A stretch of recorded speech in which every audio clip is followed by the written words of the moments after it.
आज के समय में मोबाइल फोन हर किसी की जरूरत बन गया है। यह हमें दुनिया से जोड़ता है, लेकिन जब यही मोबाइल बच्चों के जीवन पर हावी हो जाता है, तो उनकी सेहत, पढ़ाई और भविष्य पर गंभीर असर डालता है। यह कहानी है एक मध्यम वर्गीय परिवार की, जिसने समय रहते इस समस्या को पहचाना और अपने बच्चों को मोबाइल की कैद से बाहर निकालकर असली बचपन लौटाया। दिल्ली के एक छोटे से मोहल्ले में रमेश और पूजा अपने दो बच्चों आरव 12 वर्ष और नायरा 8 वर्ष के साथ रहते थे। रमेश बैंक में काम करते थे और पूजा गृहिणी थी। परिवार खुशहाल था, लेकिन धीरे धीरे बच्चों की दिनचर्या में मोबाइल ने अपनी जगह बना ली।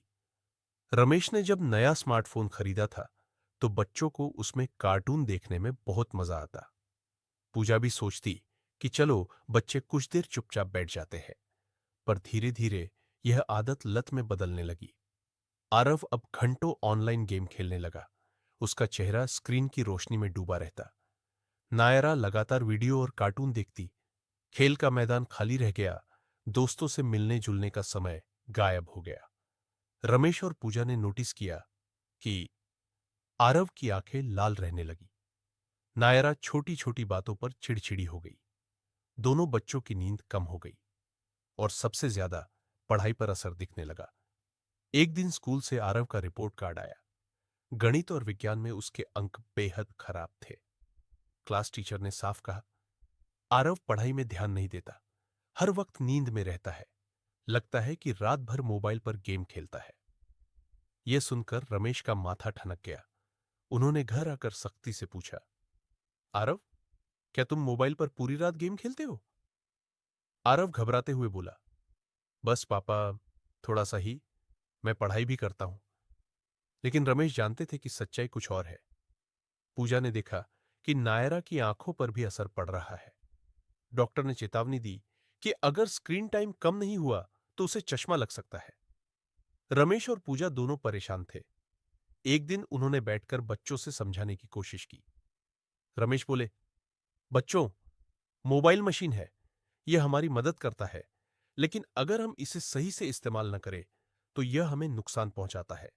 आंखें खराब होती हैं, दिमाग थकता है और पढ़ाई में मन नहीं लगता।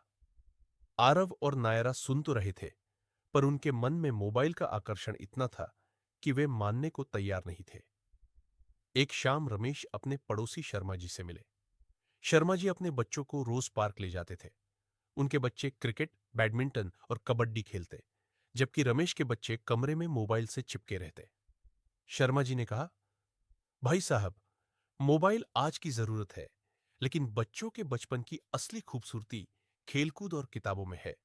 अगर हमने अभी नहीं संभाला तो कल पछताना पड़ेगा। ये शब्द रमेश के दिल को छू गए। रमेश और पूजा ने तय किया कि अब बच्चों की दिनचर्या बदलनी होगी। उन्होंने घर में एक नियम बनाया। 1. मोबाइल सिर्फ पढ़ाई या जरूरी काम के लिए। 2. दिन में केवल 1 घंटे स्क्रीन टाइम। 3. बाकी समय खेल, किताबें और परिवार के साथ।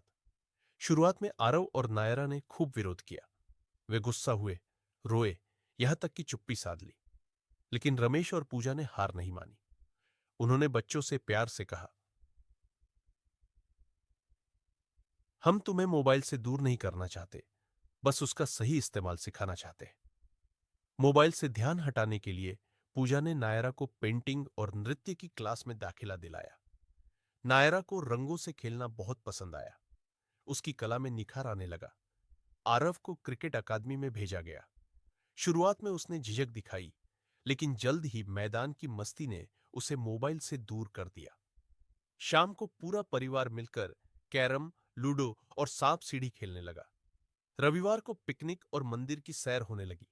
धीरे धीरे बच्चों को असली मजा मोबाइल से बाहर की दुनिया में आने लगा।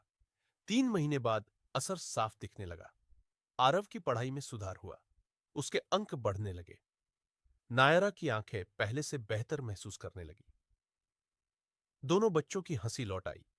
सबसे बड़ी बात, परिवार के रिश्ते मजबूत हो गए।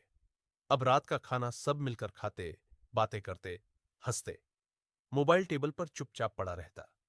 एक दिन रमेश ने बच्चों को समझाया, देखो बेटा, मोबाइल अच्छा है अगर हम उसका सही इस्तेमाल करें। यह पढ़ाई, जानकारी और दुनिया से जुड़ने में मदद करता है। लेकिन अगर यह हमारा समय और स्वास्थ्य चुरा ले, तो यह सबसे बड़ा दुश्मन बन जाता है। इसलिए संतुलन जरूरी है। आरव और नायरा ने वादा किया कि वे मोबाइल का इस्तेमाल केवल जरूरी कामों में करेंगे और अपना ज्यादा समय खेल, पढ़ाई और परिवार के साथ बिताएंगे। निष्कर्ष और सीख, यह कहानी सिर्फ रमेश और पूजा के परिवार की नहीं है।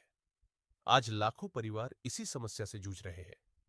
बच्चों के जीवन में मोबाइल के दुष्परिणाम हैं: आंखों की रोशनी, कमजोर होना, नींद की कमी, पढ़ाई में गिरावट, मानसिक तनाव और चिड़चिड़ापन, सामाजिक अलगाव।